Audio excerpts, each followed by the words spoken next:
ఇంతకుముందు వరుసగా అంటే జరుగుతున్నాయి దాడులు. సేమ్ ఇలాగే ఎవరు ప్రశ్నించే వాళ్ళ మీద జరుగుతున్నట్టు దాడులుగానే చూడొచ్చా? మల్లన్న మీద దాడిని ప్రత్యేకంగా చూడాల్సినటువంటి అవసరం ఏమైనా ఉంటుంది అంటారా? ఇక్కడ రీసెంట్గా ఇది రెండో దాడి మీడియా పైన. మొట్టమొదటిగా మహాన్యూస్ పైన దాడి జరిగింది. ఆ తర్వాత వాంటెడ్లీ ఆంధ్రజ్యోతి ఎవరైతే రాధాకృష్ణ చేసిండు ఒక ఆర్టికల్, దాని చుట్టూ కూడా బీఆర్ఎస్ పార్టీ సంబంధించిన వాళ్ళు చాలా పెద్ద ఎత్తున మీడియా పైన దాడి చేస్తూ ఉన్నారు. ప్రస్తుతం తీన్మార్ మల్లన్న పైన దాడి ఏదైతే ఉందో, ఆయన ఏదో అనుచిత వ్యాఖ్యలు చేసిండు అని చెప్పేసి అంటూ ఉన్నారు. సో నేనేమంటున్నానంటే, వీళ్ళు భారత న్యాయ వ్యవస్థ మీద కావచ్చు, భారత రాజ్యాంగం మీద కావచ్చు, వీళ్ళకి నమ్మకం లేదు. అందుకే కేసీఆర్ గతంలో చెప్పిండు రాజ్యాంగాన్ని మార్చాలని చెప్పేసి అన్నాడు. ఎందుకంటే చట్టాల మీద, రాజ్యాంగం మీద గౌరవం లేని వాళ్ళే ఇలాంటి భౌతిక దాడులకు దిగుతారు. సో ఇది పరోక్షంగా అంబేద్కర్ పైన దాడి జరిగినట్టే. ఈరోజు తీన్మార్ మల్లన్న చేసినటువంటి కామెంట్స్ ఏవైతే ఉన్నాయో దానిపైన ఇప్పుడు దాడి చేసారు పొద్దున 11:30కి. తర్వాత ఇంతకుముందు పోయి మండలి చైర్మన్ కంప్లైంట్ చేశారు. ఎథిక్స్ కమిటీకి ఆయన వ్యాఖ్యల పట్ల ఖచ్చితంగా రూల్ 260 ఏదో ఉంది, దాని ప్రకారం ఆయన పైన చర్యలు తీసుకోని చెప్పేసి అన్నారు.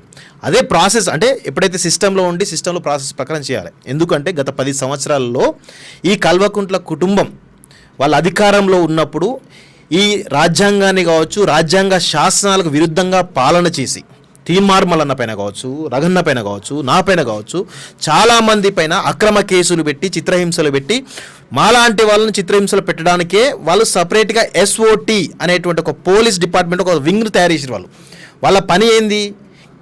టాస్క్ ఫోర్స్ ఉంది, కానీ టాస్క్ ఫోర్స్ ఉన్నప్పటికీ కూడా ఎస్ఓటి అని తీసుకొచ్చారు. ఎస్ఓటి యొక్క పని ఏంది అంటే కేసీఆర్ పైన కానీ కల్వకుంట్ల కుటుంబం చేస్తున్నటువంటి అవినీతి అరాచకాలు ఏవైతే ఉన్నాయో వాటికి వాళ్ళ పైన మాట్లాడుతున్న వాళ్ళని పెడుతున్నారు. వాళ్ళని అక్రమంగా దొంగతనంగా కిడ్నాప్ చేసి తీసుకుపోయి చిత్రహింసలు పెట్టి వాళ్ళని ఇబ్బంది పాలు చేయాలని చెప్పేసి గతం చేశారు.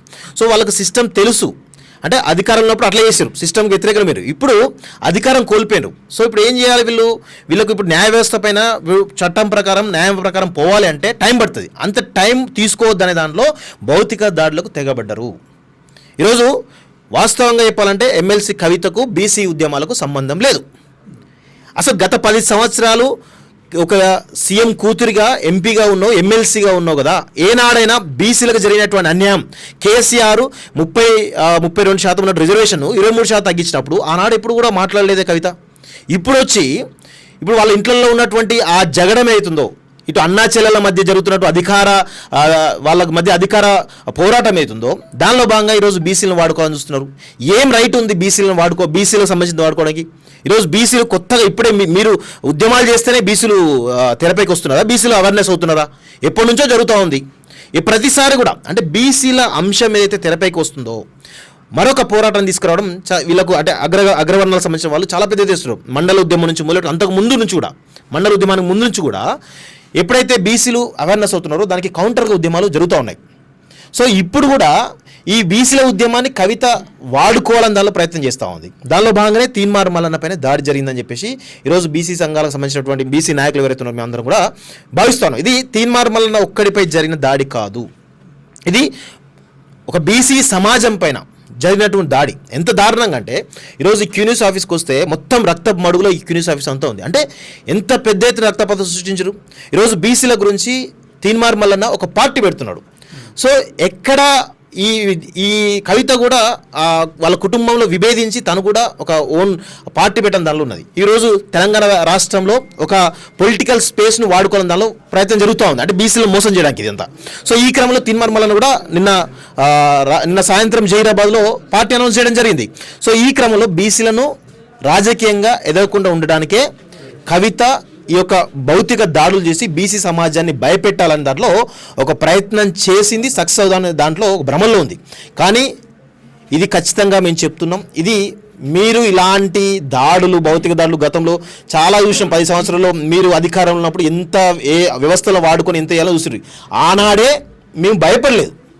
ఆనాడు ఎక్కడ కూడా మేము కనీసం వెనకడు వేయకుండా వీరోచితమైన పోరాటం చేసి ఎంతవరకైనా సరే ప్రాణాలకు తెగించిన పోరాటం మిమ్మల్ని గద్దెదించి తెలంగాణను కల్వకుంట్ల కాలకేయుల దాస్య శృంఖలాల నుంచి మేము స్వేచ్ఛ వాయువులు తీసుకురావడానికి ప్రయత్నం చేసినాం. సో దానిలో భాగంగానే ఇప్పుడు కూడా మీరు అధికారంలో లేరు. మీతో ఇలాంటి భౌతిక దాడులతో మేము భయపడేంత సినిమా లేదు ఇక్కడ. దయచేసి ఇలాంటి చిల్లర మల్లర పనులు మానుకోకపోతే, బీసీ సమాజం తిరగబడితే మీ అయ్యది కావచ్చు, మీ అన్నది కావచ్చు, మీ బావది కావచ్చు, లేకపోతే ఇంకెవరు ఉన్నారు కదా, మీ పూసలు వదిలిపోతాయి. మీ యొక్క రాజ్యం ఏదైతే ఉందో, మీ కల్వకుంట్ల రాజ్యం అనుకుంటున్నారో, లేకపోతే మీ కుటుంబం నియంత్రణ ఏదైతే అనుకుంటారో, ఇవన్నీ కూడా కూలిపోతాయి అనే విషయంలో గుర్తుపెట్టుకోవాల్సిందిగా ఇది హెచ్చరిక కాదు, వార్నింగ్ అనుకోండి, ఇంకేదని అనుకోండి.